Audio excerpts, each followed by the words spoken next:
Finances shouldn't be about division, they should be about multiplication. You should be multiplying whatever you're spending by spending it on investments instead of on things that are going to bring you down instead of bring you up. And there's a process of determining what is an investment versus what is an expense, or what is a thing that isn't going to bring anything back except a short-term gain. The idea is, if you spend on long-term gains, then you're better off than if you spend on short-term gains. And the more you invest and spend on long-term gains, then you'll have more available for short-term gains. And if 80% of your spending is long-term gains and 20% of it is short-term gains, then you're better off than if it was 80% short-term gains and 20% long-term gains.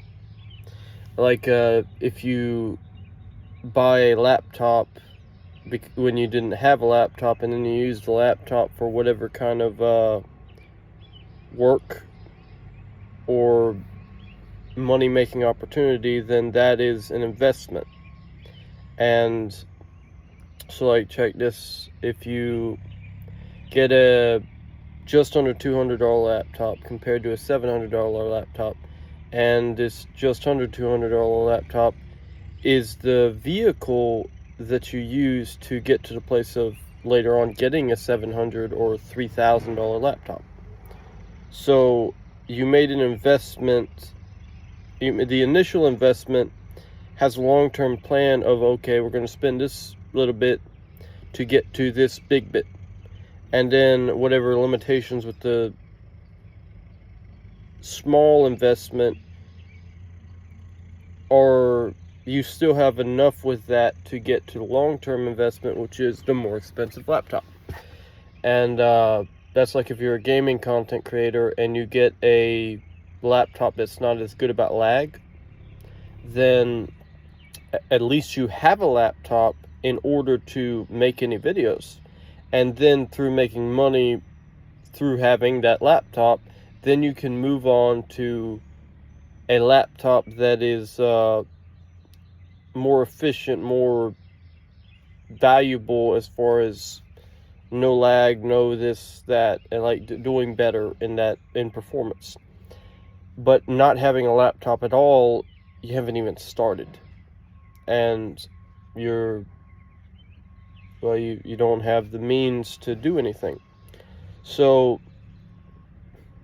yeah, it's an investment. That's like you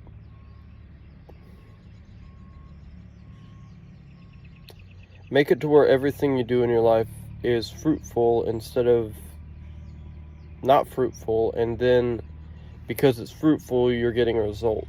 That's like someone goes out and gardening, so they buy a tomato plant or a pepper plant, and then the initial investment may not look like a lot, but the final payoff is worth the initial investment. And if you don't start investing into small things, you'll never get to the place of investing into big things, because you have to invest in something small from where you're at in order to get to the place of being able to invest in something big when the initial investment gets you to that place.